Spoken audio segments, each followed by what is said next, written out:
बस वो उठकर अपने बाप के पास चला। वो अभी दूर ही था कि उसे देखकर उसके बाप को तरस आया और दौड़कर उसको गले लगाया और चूमा। बेटे ने उससे कहा, अय बाप, मैं आसमान का और तेरी नजर में गुनाहगार हुआ। अब इस लायक नहीं रहा कि फिर तेरा बेटा कहलाऊं। बाप ने अपने नौकरों से कहा, अच्छे से अच्छा लिबास जल्द निकाल कर उसे पहनाओ और उसके हाथ में अंगूठी और पाँव में जूती पहनाओ और पले हुए बछड़े को लाकर ज़िबा करो, ताकि हम खाकर खुशी मनाएं, क्योंकि मेरा ये बेटा मुर्दा था अब जिंदा हुआ, खो गया था अब मिला है। बस वो खुशी मनाने लगे। लूका 15 बाब 11 से 24 आयत में इंसान और खुदा के बीच रिश्ता बेटे और बाप के दरमियान रिश्ते की मानद है। इससे ये जाहिर होता है कि जब इंसान खुदा को छोड़ देता है तो गुनाह आलूदा जिंदगी बसर करने लगता है।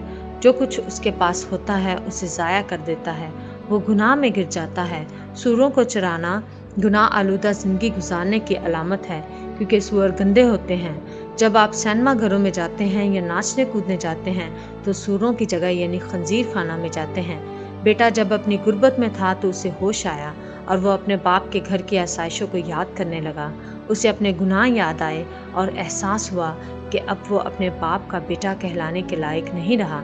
इसके बजाय वो नौकर बनने पर राजी था और अपने बाप से कहने को था कि उसे मजदूर की तरह रख ले। लिहाजा उसने अपने बाप से मुलाकात करने के लिए 4 जुमले तैयार किए। वो अपने बाप के दिल से वाकिफ ना था। उसके बाप के दिल में अपने बेटे से मिलने की तड़प थी। जब उसका बेटा घर की तरफ लौटते हुए अभी दूर ही था तो उसके बाप ने उसे आते देख लिया और उससे मिलने को दौड़ा। उसके बेटे के ख्याल में ये उसका अपने बाप के पास लौटने का मामला था, जबकि ये मामला ज़्यादा उसके बाप के इंतज़ार करने और उसे कबूल करने का था।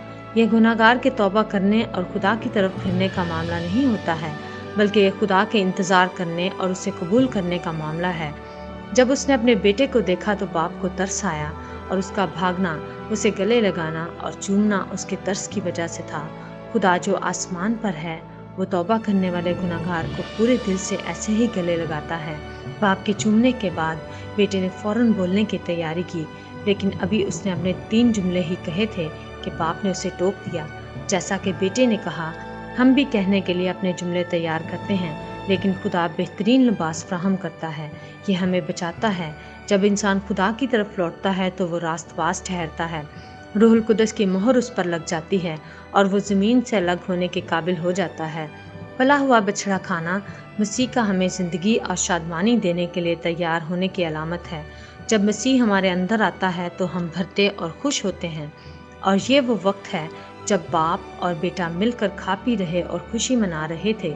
जब तक बेटा लौटा नहीं था, बाप के पास कोई खुशी नहीं थी। जब बेटा घर से दूर आवारा फिर रहा और दुख उठा रहा था तो घर में बाप भी दुख में था। इससे ये जाहिर होता है कि जब गुनाहगार नाखुश होते हैं, खुदा भी नाखुश होता है। वक्त जब गुनाहगार घर में होते हैं, खाते पीते और खुशी मनाते हैं, तभी खुदा भी शादमान होता है। छोटा बेटा जो खो गया था अब मिल गया था।